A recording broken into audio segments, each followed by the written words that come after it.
রাজধানীর চানখারপুলে গণহত্যায় ৮ জনকে আসামি করে পূর্ণাঙ্গ প্রতিবেদন দাখিল। ফ্যাসিস্টদের বিচার ও প্রয়োজনীয় সংস্কারের পর নির্বাচন চায় খেলাফত মজলিস। খাগড়াছড়িতে অপহৃত ৫ শিক্ষার্থী উদ্ধারে অভিযান, ইউপিডিএফ আস্তানার সন্ধান।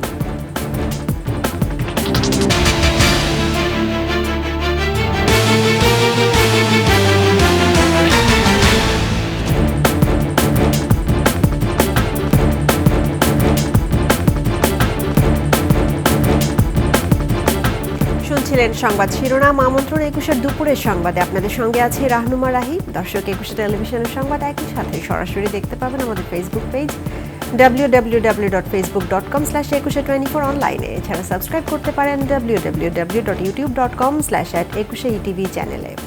এছাড়া সংবাদে আরও থাকছে।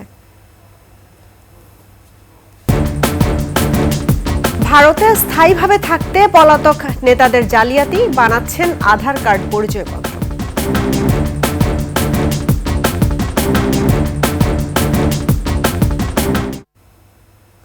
৫ অগাস্ট রাজধানীর চানখারপুলে গণহত্যা ও ১০ম শ্রেণীর ছাত্র আনাস হত্যায় ৮ জনকে অভিযুক্ত করে ট্রাইব্যুনালে পূর্ণাঙ্গ প্রতিবেদন দাখিল করেছে তদন্ত সংস্থা।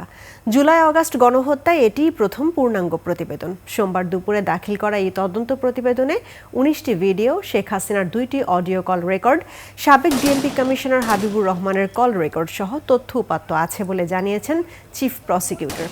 শেখ হাসিনার সরাসরি নির্দেশে চানখারপুলে হত্যাকাণ্ড ঘটেছে, কিন্তু তার বিরুদ্ধে আলাদা তদন্ত চলমান থাকায় এই তদন্তে ৮ জনের বিরুদ্ধে প্রতিবেদন চূড়ান্ত করা হয়েছে।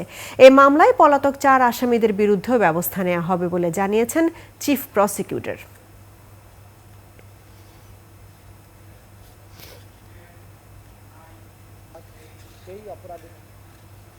ফ্যাসিস্ট ও তাদের দোসরদের বিচার এবং প্রয়োজনীয় সংস্কারের পরে নির্বাচন চায় খেলাফতে মজলিস।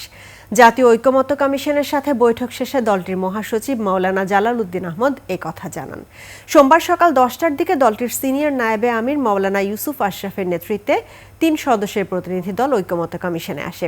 সে সময় খেলাফত মজলিসের মহাসচিব জালালউদ্দিন আহমদ জানান, ফ্যাসিস্টদের ধ্বংসস্তূপ থেকে অন্তর্বর্তী সরকার দেশকে পুনরুদ্ধারের চেষ্টা করছে। এই মুহূর্তে সুষ্ঠু নির্বাচন সম্ভব নয়। পরে সংস্কার প্রস্তাবনার বিষয়ে তিনি বলেন, ১৬৬টি প্রস্তাবের মধ্যে ১৪৭টিতে একমত খেলাফত।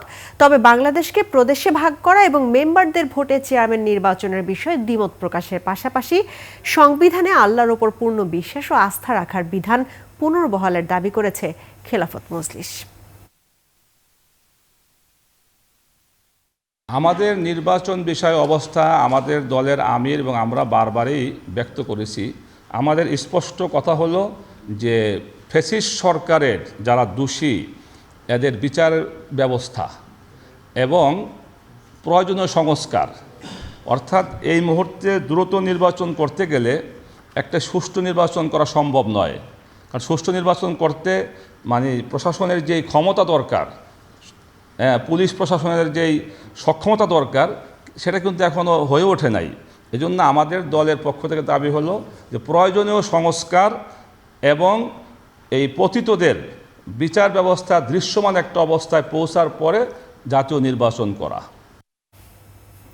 ফ্যাসিস্ট হাসিনা পালানোর পর বিভিন্নভাবে ভারতে পালিয়ে গেছেন আওয়ামী লীগের অনেক নেতা। সীমান্ত পাড়ি দিতে কোটি কোটি টাকা খরচ করেছেন তারা। তবে এবার এলো নতুন তথ্য।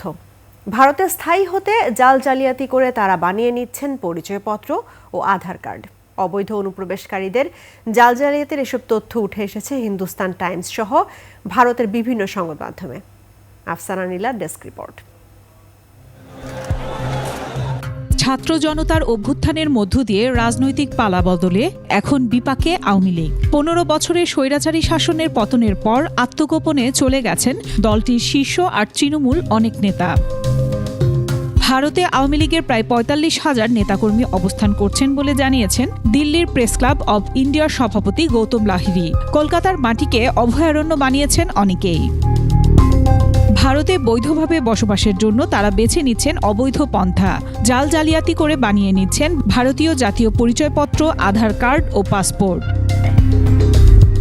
সম্প্রতি ভারতের এনফোর্সমেন্ট ডিরেক্টরেট ইডি অবৈধ বাংলাদেশি নিয়ে প্রতিবেদন প্রকাশ করলে তাতে এসব তথ্য উঠে আসে। ভারতীয় সংবাদ মাধ্যমগুলো বলছে আজাদ নামের এক বাংলাদেশি নাগরিককে গ্রেফতার করা হয়েছে, যিনি দীর্ঘদিন ধরে অর্থের বিনিময়ে বাংলাদেশি নাগরিকদের অবৈধভাবে ভারতীয় আধার কার্ড, ভোটার আইডি এবং পাসপোর্ট তৈরি করছেন। বাংলাদেশ থেকে পালিয়ে আসা কিছু প্রভাবশালী আওয়ামী লীগপন্থী নেতাকর্মীরাও সেই সুবিধা নিচ্ছেন বলে জানিয়েছেন আটক ব্যক্তি। তার কাছ থেকে বিপুল পরিমাণ অর্থ জব্দ করা হয়েছে। আফসানা নীলা, ডেস্ক রিপোর্ট, 21 টেলিভিশন। খাগড়াছড়িতে অপহৃত চট্টগ্রাম বিশ্ববিদ্যালয়ের 5 শিক্ষার্থীকে উদ্ধারে সেনাবাহিনীর অভিযানে ইউপিডিএফ এর গোপন আস্তানার সন্ধান মিলেছে। উদ্ধার করা হয়েছে প্রশিক্ষণ ও দাপ্তরিক সরঞ্জাম। সকালে জেলার দুর্গম ভাইবোন ছড়ার সুরেন্দ্র কারবারিপাড়া এবং পূর্ণ কারবারিপাড়ায় ইউপিডিএফ এর গোপন আস্তানার সন্ধান পাওয়া যায়। এ সময় তল্লাশি চালিয়ে বিপুল পরিমাণ প্রশিক্ষণ ও দাপ্তরিক সরঞ্জাম, ল্যাপটপ, ক্যামেরা, ওয়াকিটকি, মোবাইল উদ্ধার করা হয়। এদিকে সেনাবাহিনীর অভিযানে বেশ কয়েকজনকে আটক করার খবর পাওয়া গেলে এখনও নিশ্চিত কোনো তথ্য পাওয়া যায়নি। গেল 16 এপ্রিল খাগড়াছড়ি সদরের গিরিফুল এলাকা থেকে অপহৃত হয় চট্টগ্রাম বিশ্ববিদ্যালয়ের 5 শিক্ষার্থী সহ 6 জন।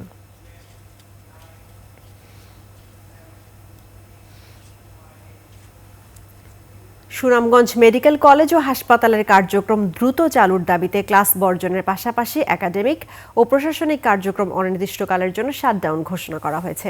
রোববার সন্ধ্যায় আন্দোলনরত শিক্ষার্থীদের ওপর হামলার প্রতিবাদে এই শাটডাউন কর্মসূচির ঘোষণা দেওয়া হয়। শিক্ষার্থীরা জানান, সমস্যা সমাধানে কথা বলতে চাইলে তাদের ওপর লাঠিচার্জ করা হয়। ডিজি হেলথ সহ প্রশাসনের ঊর্ধ্বতন কর্তৃপক্ষের কাছে গিয়েও সুস্পষ্ট কোনো আশ্বাস পাননি তারা। হাসপাতাল চালুর বিষয়ে দ্রুত সুনির্দিষ্ট রোডম্যাপ চান আন্দোলনকারীরা।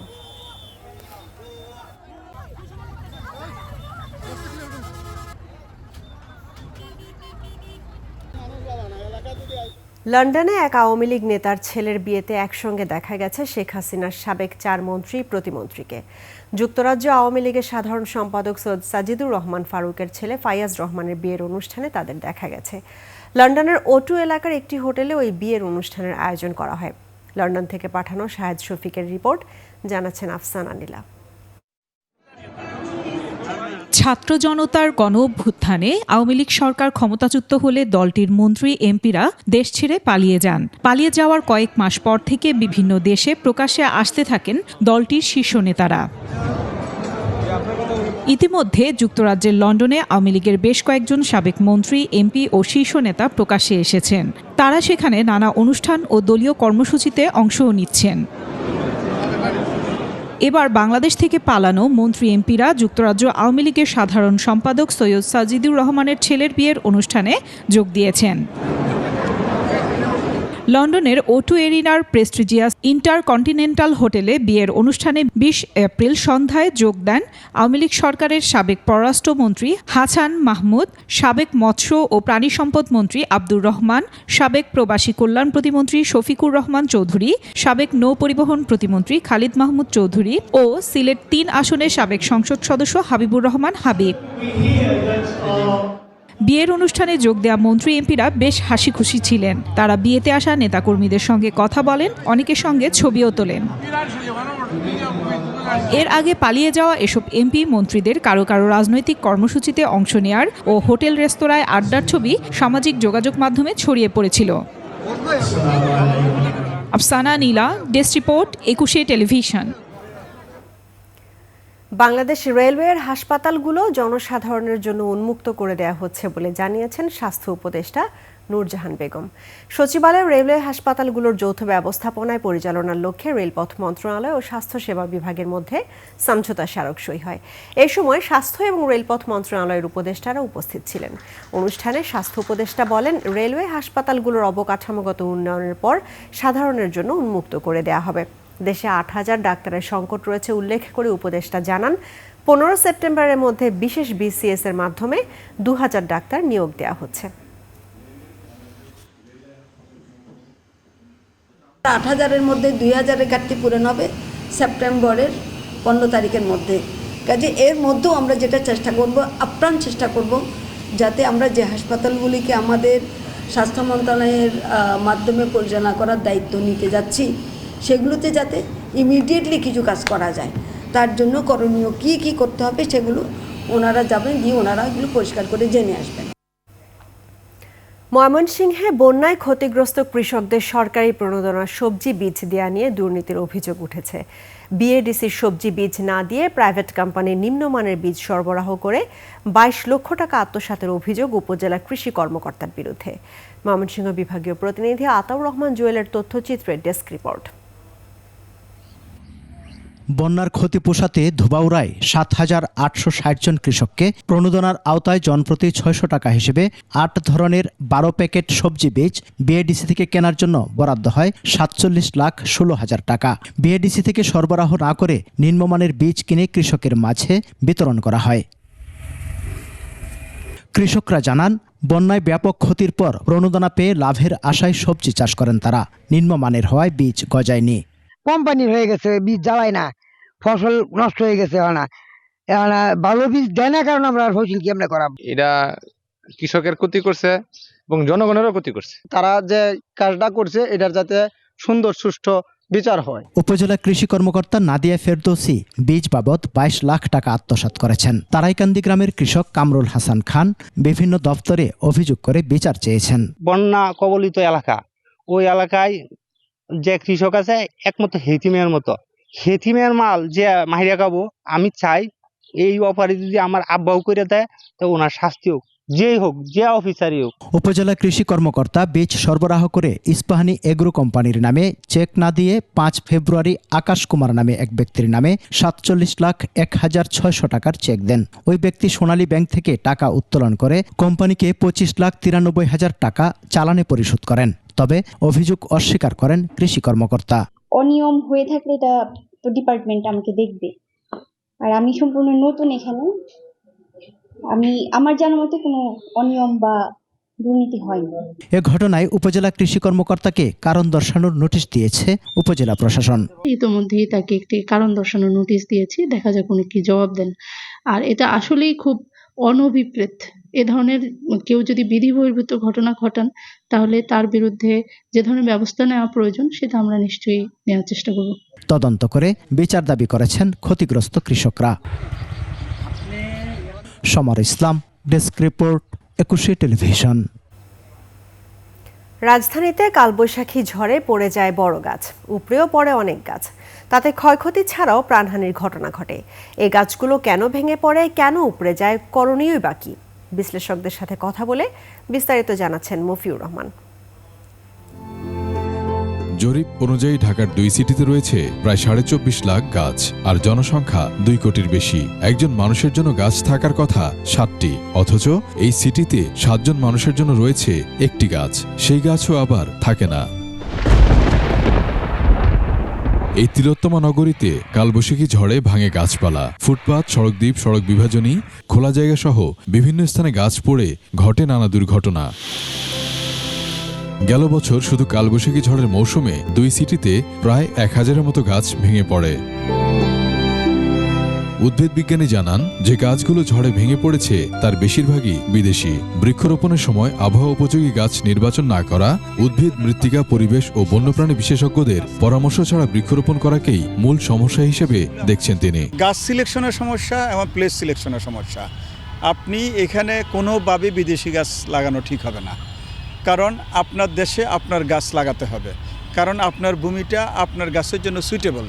আপনি যখন এটা দেশি গাছ দেশি ভূমিতে লাগাবেন, সে যেভাবে তার রুটকে বিস্তার করবে, অস্ট্রেলিয়ান একটা গাছ এখানে লাগালে সেই রুটটাকে সেভাবে বিস্তার করে না। বৃক্ষ বিশেষজ্ঞরা বলছেন, ইট পাথরের এই নগরে গাছ পর্যাপ্ত শেকড় বিস্তার করতে পারে না, আবার একই সাথে হয় না গাছের সঠিক পরিচর্যাও।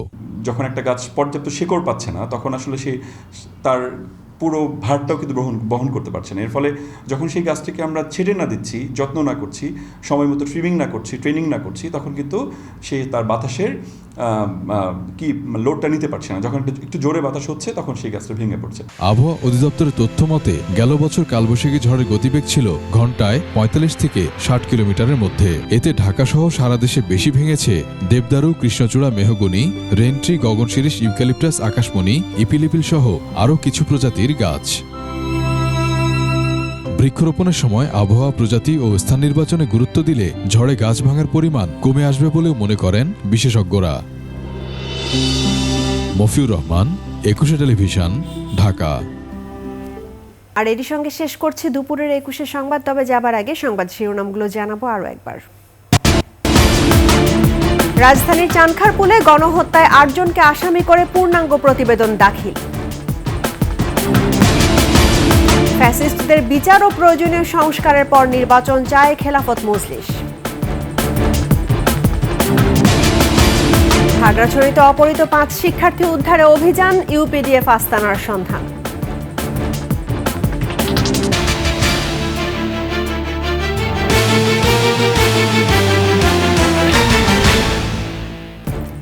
দর্শক, 21 সর্বশেষ খবর জানতে ডায়াল করুন 2021 নম্বরে আর ভিজিট করুন 21-tv.com এই ওয়েবসাইটে। ফেসবুকে ভিজিট করতে পারেন www.facebook.com/2124 অনলাইনে। এছাড়া সাবস্ক্রাইব করতে পারেন www.youtube.com/@21tv চ্যানেলে। এতক্ষণ সঙ্গে থাকার জন্য ধন্যবাদ। আমাদের পরবর্তী সংবাদ আয়োজন বিকেল 5টায় দেখার আমন্ত্রণ রইল। 21-এর সঙ্গেই থাকুন।